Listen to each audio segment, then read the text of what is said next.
พอผู้ธิดาลาวเจอดราม่านักกล่าวหาว่าภาคลูกภาคแม่เอางัวน้อย5 ตัวมาเลี้ยงเฮ็ดหยังตนเองบ่ฮู้ที่ไปที่มาเบื้องหน้าเบื้องหลังดันไปกล่าวหาไปด่าเขาสากลพอผู้ก็เลยออกมาไล่สดเคลื่อนไหวข้างหนึ่งกระจ่างแจ้งเต็มที่ทักทายสบายดี FC แฟนคลับเนาะจบไปแล้วเรื่องราวคอนเสิร์ตไปอวยพรส่งท้ายปีเก่าต้อนรับปีใหม่ให้กับเสียกรรมกับภรรยาและพี่ๆน้องๆทีมงานอยู่ที่โรงงานเต้นของเสียกรรมเมื่อคืนนี้เป็นค่ำคืนที่อบอุ่นเห็นห้อยยิ้มของลูกๆเต้าๆโดยเฉพาะคือน้องธิดาลาวมีห้อยยิ้มทุกครั้งที่ได้ขึ้นเวทีเนาะเป้าหมายของน้องก็อยากมีเวทีขึ้นทุกมื้อแหละมื้อใดบ่มีเวทีน้องก็จะเหงาจะหงอยเป็นปกติเพราะคนเฮามันก็มีความฝันเมื่อความฝันนั้นเฮาบ่ได้เป็นทุกมื้อมันก็เลยว่าสิให้น้องง่วงเหงาแต่ยังโชคดีเนาะค่อยก็คิดว่า 2-3 มื้อจะส่งท้ายปีเก่าต้อนรับปีใหม่น้องคงจะบ่ได้ขึ้นเวทีแล้วซั่นดอกยังโชคดีที่มีผู้รักผู้ใหญ่มีความเมตตาทั้งเสียกรรมเพิ่นก็อายุยังบ่ทันฮอดหลัก3เนาะเห็นน้องธิดาลาวยอดถามเมื่อคืนนี้จักจริงบ่จริงบ่ฮู้เพิ่นว่า28 ปีมีคนอยู่ทางฝั่งลาวเตรียมเอาไปตีเป็นเลข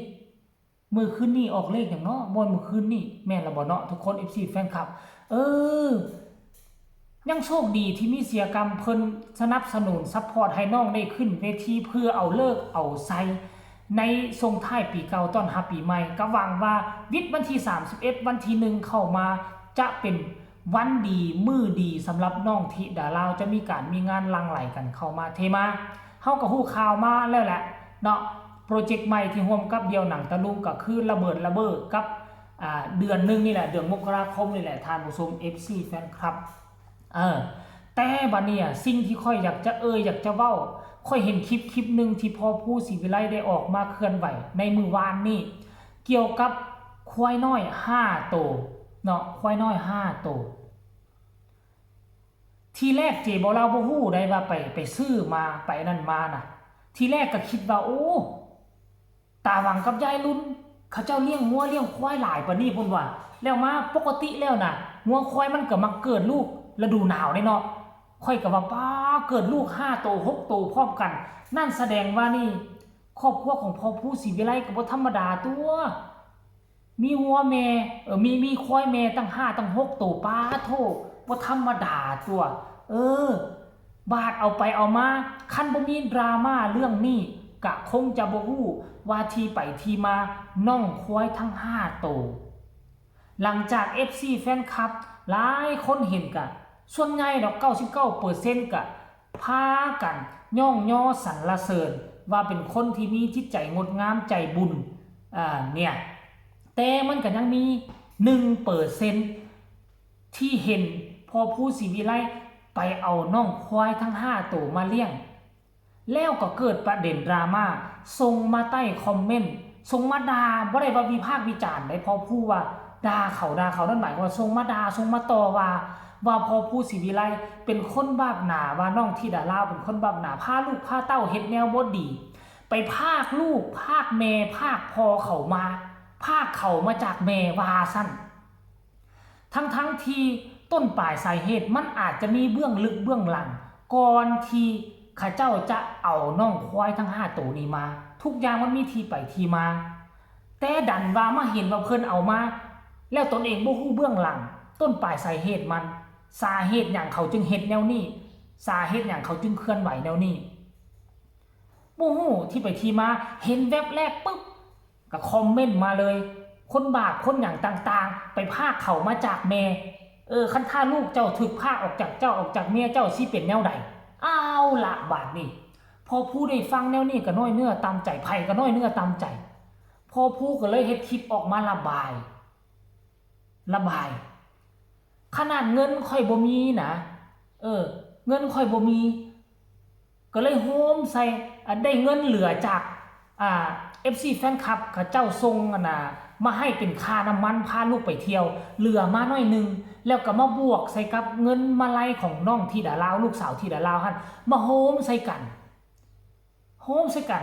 จึงได้เงินไปไทยเอาน้องควายออกมาจากโรงเชือดไทยออกมาจากโรงเชือดไหนคือแม่ของเขาถึกเชือดไปแล้วลูกนี่คันบ่ไปไทยมาก็จะถึกเชือดไปตามๆกันหันตี้ล่ะเฮ้ยเพราะฉะนั้นพอผู้ศรีวิไลเฮ็ดถูกต้องแล้วพาลูกพาเต้าเฮ็ดบุญน่ะอันนี้บุญใหญ่ที่สุดไทยชีวิตเขามาตั้ง5ชีวิต6ชีวิตแล้วเป็นอย่างคนดังกล่าวนั่นจึงมากล่าวหาว่าพอผู้จะเป็นคนบาปคนอย่างต่างๆไปพาเขามาจากแม่หรือว่าเจ้าอยากให้ควายทั้ง5ตัวนี้ถูกเชือดตามแม่เขาไปบ่เจ้าจึงจะพอใจบ่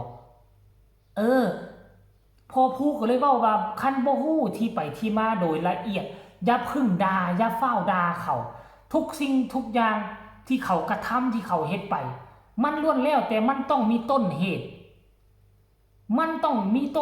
ก่อนมีที่ไปที่มามันจึงเฮ็ดให้เขาเฮ็ดสิ่งนี้ออกมาพอผู้ศรีวิไลรู้สึกเสียใจหลายแต่ค่อยกล้าเว้าได้เลยว่า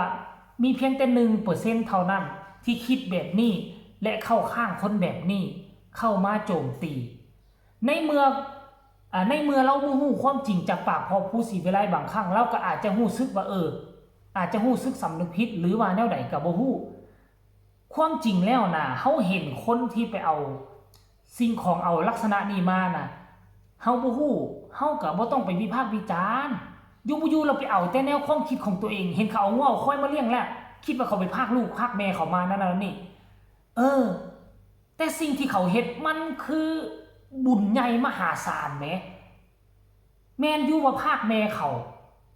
แต่เขาได้ชีวิตใหม่เขาจะมีชีวิตที่ยืนยาวบางทีอาจจะอยู่จนเฒ่าจนแก่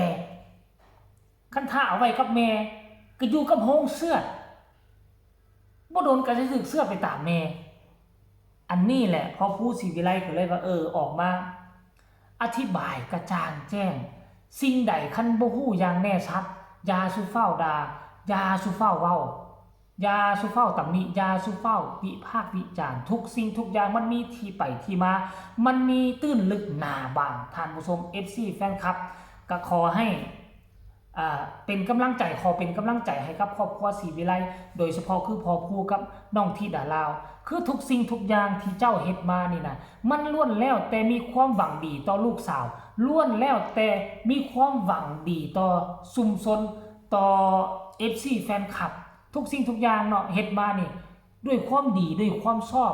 มีแต่แนวจะย่องย่อสรรเสริญทอนั่นคนดีแบบนี้นะแม้แต่เงินน่ะที่ซื้ออยู่ซื้อกินสิพาลูกพาเต้าไปหัดไปนี่ก็ยังเกือบจะบ่มีก็ยังแบ่งไปไทยมามันดีส่ำใดบางคนน่ะมีอันจะกินหลายกว่าพอผู้เขาก็ยังบ่เฮ็ดแบบนี้ด้วยซ้ำไป